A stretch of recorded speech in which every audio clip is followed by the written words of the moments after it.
আরে এই যে গোপাল, আরে মণিহারি দোকানে তুমি নিশ্চয়ই গিন্নির জন্য কিছু নিতে এসেছো।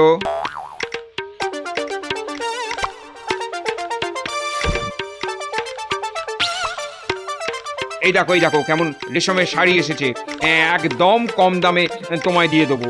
কেন? নাহলে তোমার পোষাবে কি করে? না না, তোমার ক্ষতি হোক তা আমি চাই না, চললাম।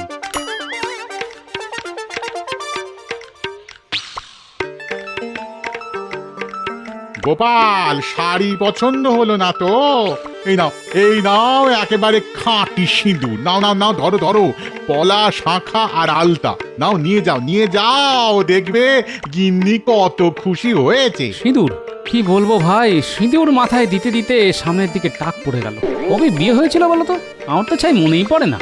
তাহলে হাতির দাঁতে শাঁখা, মুক্তোর পলা, এগুলো নিয়ে যাও। একেবারে খাঁটি মাল, বুঝেছো?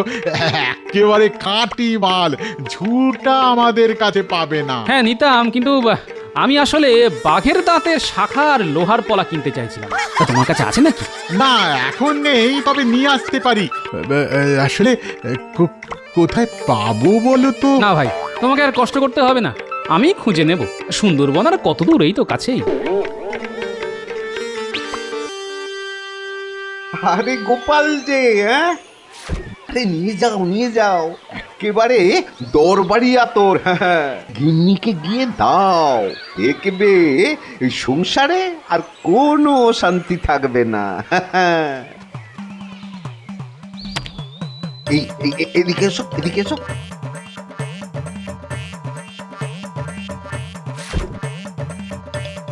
এই তোমার গায়ে এক ফোঁটা মাখিয়ে দিলাম, নাও। চমৎকার, গন্ধে একেবারে চারদিক মম করছে। গিন্নি নিশ্চয়ই খুশি হবে। একেবারে রাধা হয়ে তোমার পিছু পিছু ঘুরবে। আর এর গুণ কি জানো? 1 মাস এর গন্ধ থাকবে। তা দেবো নাকি? হ্যাঁ, 2-1 শিশি দেবো? না না, এক শিশেই দাও, শেষ হয়ে গেলে পরে আবার নেওয়া যাবে।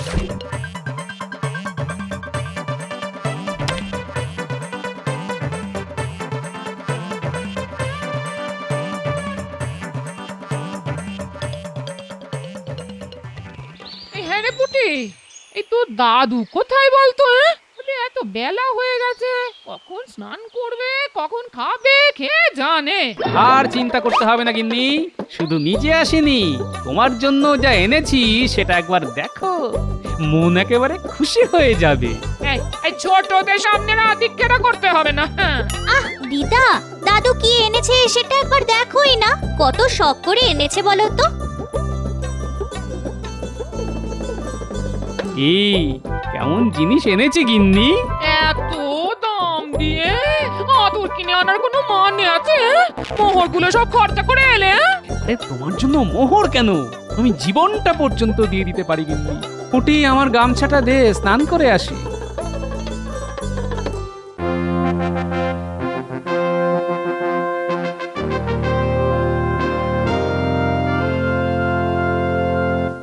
মহারাজের জয় হোক। তা আপনার আগমনের কারণ জানতে পারি কি? নিশ্চয়ই, নবাবের ছেলের জন্মদিন আগত, সেই উপলক্ষে নবাব রাজসভার সব সদস্যকে আমন্ত্রণ জানিয়েছে। সবাইকে কিন্তু যেতে হবে। নবাব সবার জন্য উপহারের ব্যবস্থা রেখেছেন। নবাবের উপহার নিশ্চয়ই খারাপ কিছু হবে না।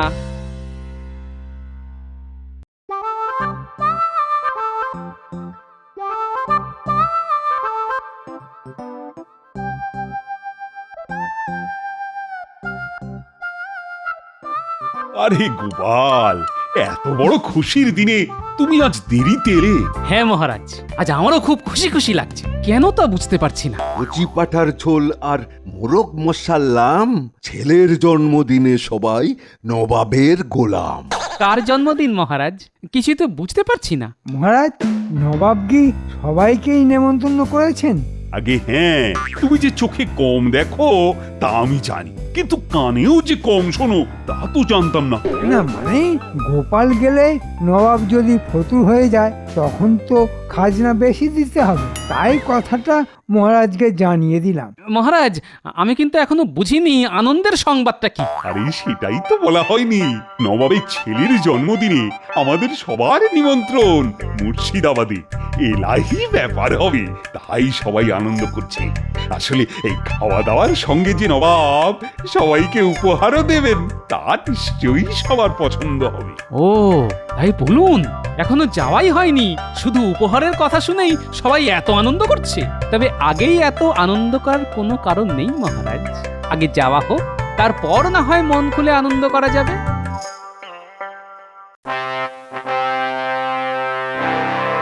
উজির, কৃষ্ণনগর থেকে দুধ ফিরে এসেছে?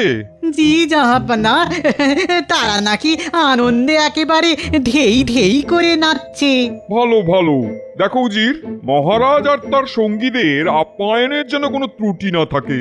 আপনি এই বিষয়ে একদম চিন্তা করবেন না হুজুর, আমি নিজের হাতে তাদের আপ্যায়ন করব। আচ্ছা, এই গোপাল আসছে তো? মনে তো হয় না। আসলে গোপালের জন্য এমন একটা উপহার আমি ঠিক করে রেখেছি যা ভূভারতে কেউ কাউকে দেয়নি। আমি সেরকম কিছুই গোপালকে দিতে চাই। দেখবে আমার সাম্রাজ্যের কোণে কোণে সেই উপহারের কথা ছড়িয়ে পড়বে। সেটা কি আর আমি জানি না হুজুর, আপনার মতো দাতা আর কজনই আছে বলুন। আসলে গোপালকে আমি খুব পছন্দ করি, বুঝলে? ওর চেহারাটা মনে পড়লেই আমার খুব মজা লাগে। এই গোপাল হাসলেই সবার কেমন জানি হাসি পেয়ে যায়, কেন বলো তো? কোনো কোনো মানুষ আছে যাদের কাজই হচ্ছে লোক হাসানো, গোপাল হচ্ছে সেই জাতেরই একজন। গোপালকে কেউ রাখতে দেখেছে কখনো? না মহারাজ, গোপালের শরীরে নাকি রাগ বস্তুটাই নেই। তাই? বাহ, বেশ বেশ বেশ বেশ, খুব ভালো খুব ভালো। এমন লোকই তো আমার চাই।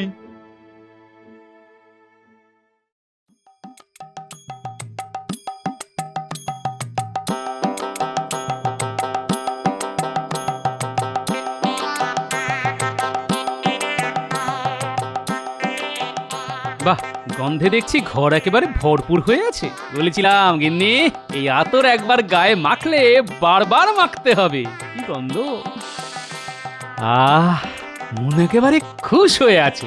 জানো দাদু, দিদা তোমার আসার সময় হয়ে গেছে দেখে একটু আগে গায়ে আতর মেখেছে। এই এই পুটি, এই বড্ড পাকা হয়ে গেছিস না? যা এখান থেকে পালা। হ্যাঁ, তা তো পালাবই। দাদু, তুমিও এখন আতর মেখে দিদার সঙ্গে গল্প করো, আমি আসি।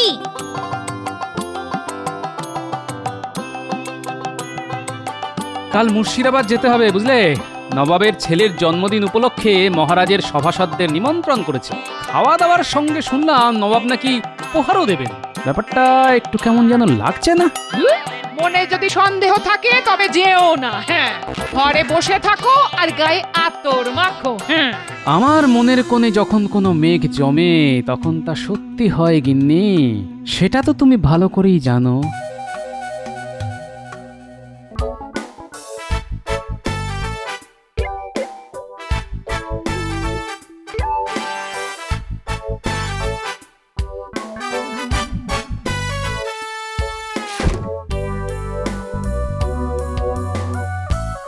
মহারাজকে স্বাগতম।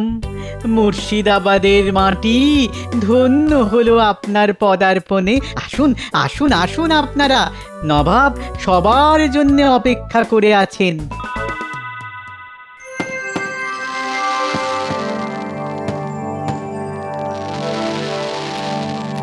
কেমন দেখছেন মহারাজ? নবাবের ছেলের জন্মদিন যা দেখছি তা আগে কখনো দেখিনি, সেটা কিন্তু সত্যি কথা। অপূর্ব, অভূতপূর্ব, অদ্বিতীয়, বলে যাও মন্ত্রী, বলে যাও। তোমার ভাষা তো চমৎকার। মানে ভয়ঙ্কর, নিদারুণ, নিকৃষ্ট। থামো বেয়াদব, আমার আলোর বাজি নিকৃষ্ট। মহারাজের মন্ত্রী বলে ক্ষমা করে দিলাম। আসলে জাহাপনা, মন্ত্রীমশাই বাংলাটা ভালো জানেন না, সংস্কৃতেও মহাপণ্ডিত। মন্ত্রীমশাই, নবাবের সঙ্গে সংস্কৃত ভাষায় কথা বলুন না, উনি এই ভাষাটা খুব ভালো বোঝেন। না না না না, এই ফালতু লোকটার সাথে আর কথাই বলা যাবে না। মন্ত্রী যতদিন এখানে থাকবে একটাও কথা বলবে না, মুখ খুললেই একেবারে শুলে। মহারাজ, এবার বোধহয় উপহার দেবেন নবাব, না? ইস, আমি যদি নবাবকে কোনো উপহার দিতে পারতাম তবে নবাব কত খুশি হতেন। কিছু কি ভেবেছেন? কি দেবেন? আমি তাহলে এক্ষুনি জোগাড় করে নিয়ে আসতে পারি। না, উপহার আমার সামনেই আছে। তোমাকে আমার খুব ইচ্ছে নবাবকে উপহার হিসেবে পাঠাই, কিন্তু নবাব কি নেবে তোমায়? আপনি বলে দিলেই নেবে, একটু প্রশংসা করে দেবেন, নবাব নিশ্চয়ই বেশি মাসোহারা দেবেন। হ্যাঁ, তা দেবেন, কিন্তু রোজ একবার করে প্রাণদণ্ডও দিতে পারেন। এতবার মরলে বাঁচবে তো? না না, তবে গোপালকেই দিয়ে দিন। ভেবে দেখতে হবে। চুপ, নবাব আসছেন। সবাই ভাবছেন এই গোপালকে কোনো কিছু দেওয়া হলো না। আসলে গোপালের জন্য আমি এমন উপহার রেখেছি যার সমতুল্য কোনো উপহার ভারতে নেই। খুলে দেখো গোপাল, তোমার জন্য কেমন উপহার জোগাড় করেছি।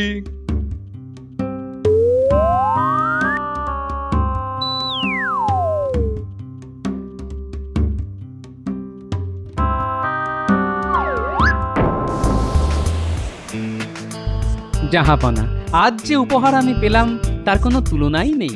সব উপহার একদিন ক্ষয় পেয়ে যাবে, কিন্তু এই বোতলের বাতাস কখনো শেষ হবে না। ধন্যবাদ মহারাজ, আমি আপনার কাছে সারা জীবন কৃতজ্ঞ থাকলাম।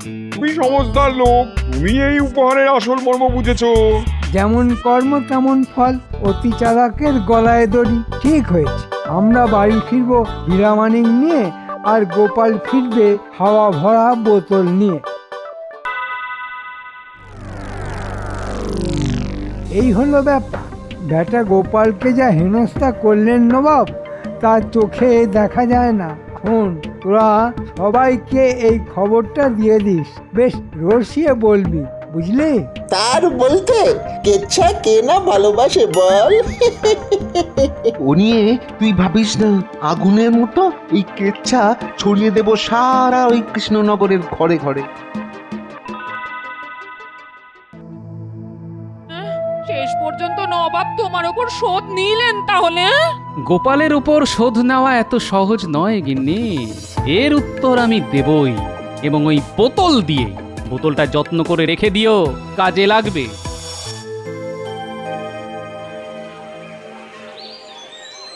ও খুড়ো, শুনেছ কাণ্ডটা? কোন কাণ্ডটা বলতো? স্বয়ং নবাব গোপালের মুখে ঝামা ঘষে দিয়েছেন। কি করে কি করে? নবাবের ছেলের জন্মদিনে মহারাজ তো সবাইকে নিয়ে গিয়েছিলেন মুর্শিদাবাদে। সেখানে সবাইকে দামি দামি উপহার দিয়েছেন নবাব, কিন্তু গোপালকে কি দিয়েছেন জানো? কি করে বলবো? হাওয়া ভর্তি খালি বোতল। ভাবতে পারছো কি অপমান? এ তো শুধু অপমান নয়, একেবারে গোপালের নাক কেটে দিয়েছে বল। যাও যাও, আর দেরি না করে বেরিয়ে পড়ো, সবাইকে খবরটা দিয়ে দাও, গোপালের দর্প চূর্ণ হোক। এক্ষুনি যাচ্ছি, এক্ষুনি যাচ্ছি।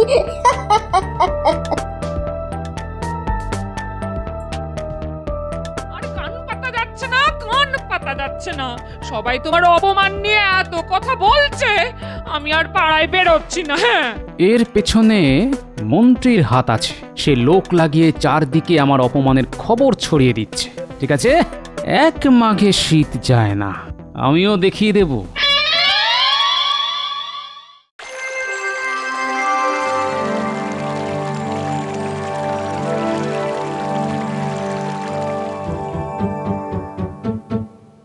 গোপাল, গোপাল এলো না এখনো? মহারাজ, এত বড় একটা অপমান সহ্য করতে একটু সময় তো লাগবেই। মানের অপমান জুতো পেটা করলেও যায় না, গোপালের শোধ নেবেই। আমাকে এমন অপমান করলে আমি আত্মহত্যা করতাম। এতদিন কেন করেনি সেটাই তো বুঝতে পারছি না।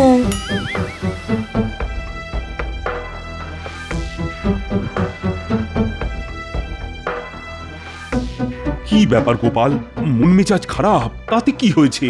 গোপালকে আজ কেমন চনমনে লাগছে না? হবেই না কেন, নবাবের হাওয়া খেয়ে একদম চাঙ্গা হয়ে গেছে। কি ব্যাপার দূত, নবাব কোনো খবর পাঠিয়েছেন? আগে হ্যাঁ মহারাজ, নবাব বিশেষ কাজে কৃষ্ণনগরে আসছেন, কয়েকদিন থাকবেন, তার আপ্যায়নে যেন কোনো ত্রুটি না হয়। নবাব যেভাবে আমাদের আপ্যায়নের ব্যবস্থা করেছিলেন ততটা হয়তো পারবো না, তবে চেষ্টা করব কাছাকাছি যাওয়ার। আর মন্ত্রী, নবাবের জন্য সেরা উপহারের ব্যবস্থা তোমাকেই করতে হবে। তা যা বলেছেন মহারাজ, নবাব যেভাবে আমাদের সম্মান করেছেন তার যোগ্য প্রতিদানই তিনি পাবেন। বিশেষ করে গোপাল, তাকিয়ে দেখুন, এখনো নবাবের হাওয়া খেয়ে যাচ্ছে। কি আরাম, কি আরাম! মহারাজ, বাতাসের গতি কখনো বন্ধ হতে দেখেছেন? নবাব আমার আয়ু আর বুদ্ধি দুটোই বাড়িয়ে দিয়েছেন মহারাজ।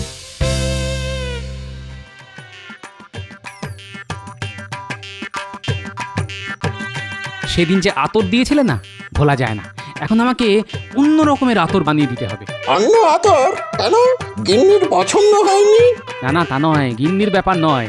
আমাকে এমন আতর বানিয়ে দাও যেটা হবে মারাত্মক দুর্গন্ধযুক্ত এবং তা সারা জীবন গায়ে থাকবে, কেউ তার আশপাশ দিয়ে যেতে পারবে না। হ্যাঁ হ্যাঁ, ওটা কোনো ব্যাপারই না, দুদিন বাদে এসে নিয়ে যাও।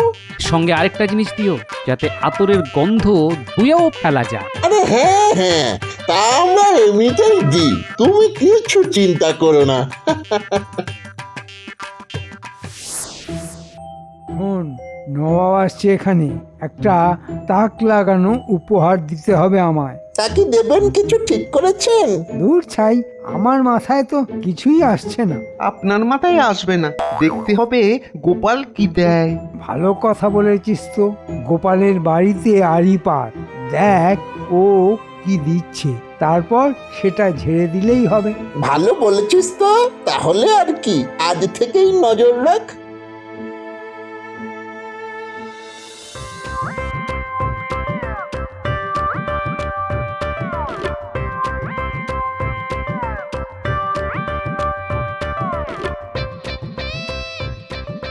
বলি নবাবের দেওয়া বোতলে করে কি নিয়ে এলে গো? আতর, আতর। নবাবকে খুশি করার জন্য আতর বানিয়ে নিয়ে এলাম। আগেরটার চাইতেও ভালো গন্ধ। একবার লাগালে গন্ধ আর যাবে না। নবাব খুশ হয়ে যাবেন, দেখে নিও। শুনলি তো, গোপাল নবাবকে আতর দিচ্ছে। বোতলটা ঝেড়ে দিয়ে মন্ত্রীকে দিয়ে দেব, ব্যাস। মন্ত্রী মশাই সেটাই নবাবকে দিলে নবাব খুশি হয়ে হয়তো মন্ত্রীকে এমন পুরস্কার দেবে যে আমাদেরও একটা হিল্লে হয়ে যাবে। কি বলিস? হ্যাঁ, এখন শুধু এখানে অপেক্ষা করতে হবে। গোপাল ঘুমিয়ে পড়লেই বোতলটা গেঁড়িয়ে দেব।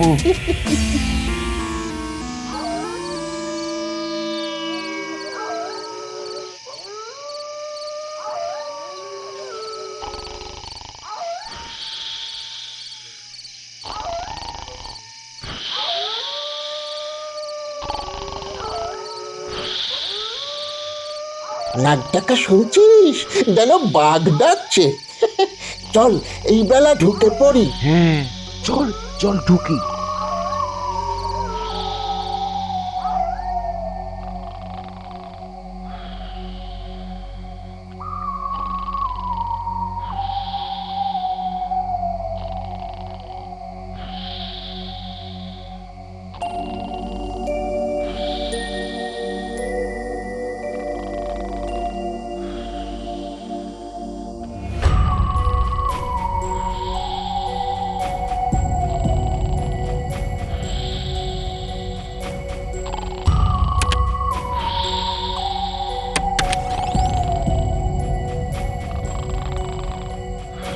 যা, ঢুকে পড়।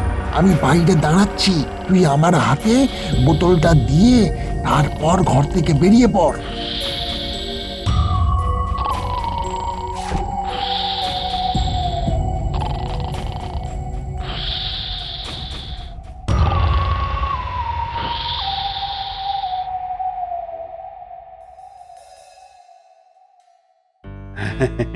আজ কত সৌভাগ্যের দিন, স্বয়ং নবাব আমাদের মাঝে উপস্থিত হয়েছেন। তার প্রতি কৃতজ্ঞতাবশত আমরা তার হাতে সামান্য কিছু উপহার তুলে দিচ্ছি। আমার তরফ থেকে মহারাজকে এমন এক আশ্চর্য আতর উপহার দিচ্ছি, যা একবার গায়ে মাখলে জীবনে তার গন্ধ যাবে না। তাই নাকি? দাও তবে গায়ে মাখি।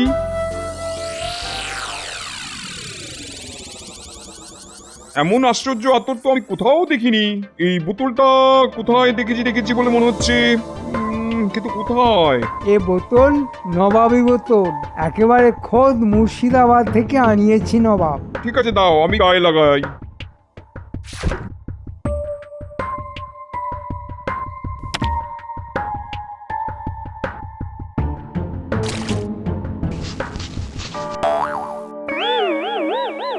তোমার এত স্পর্ধা আমার গায়ে দুর্গন্ধ ভরা আতর ঢেলে দিলে? নবাব আমার বমি পাচ্ছে, এখানেই করবো। আমারও তো পাচ্ছে, আমি আর আটকাতে পারছি না। তা নবাব যদি অনুমতি দেন তো বাইরে যাই। আমিও তোমার সঙ্গে যাব। দাঁড়াও দাঁড়াও, আমি এই বোতলটা চিনতে পারছি, ওটা আমি গোপালকে দিয়েছিলাম। মন্ত্রী সত্যি করে বলো, এই বোতল তুমি কোথা থেকে পেয়েছো? হুজুর, মন্ত্রী তার চেলা চামুন্ডাদের দিয়ে এই আতর আমার ঘর থেকে চুরি করে নিয়ে এসেছে আপনাকে দেবে বলে। তাহলে মন্ত্রী তুমিও এই আতর একটু গায়ে মাখো। গোপাল, তুমি আমায় বাঁচাতে পারো, কিছু একটা ব্যবস্থা করো। চিন্তা করবেন না নবাব, আমার কাছে এমন ওষুধ আছে যা মেখে স্নান করলে গন্ধ চলে যাবে। তবে এই ওষুধ শুধু আপনার ক্ষেত্রেই কার্যকর হবে, মন্ত্রীর কোনো কাজে লাগবে না। মন্ত্রী চলে যাক, আমায় তুমি ওষুধ দাও, স্নান করে আছি। তবে গোপাল, তোমায় অপমান করে আমি বড়ই অন্যায় করেছিলাম, তুমি তার প্রতিশোধ নিলে, তোমার বুদ্ধির কোনো তুলনা নেই।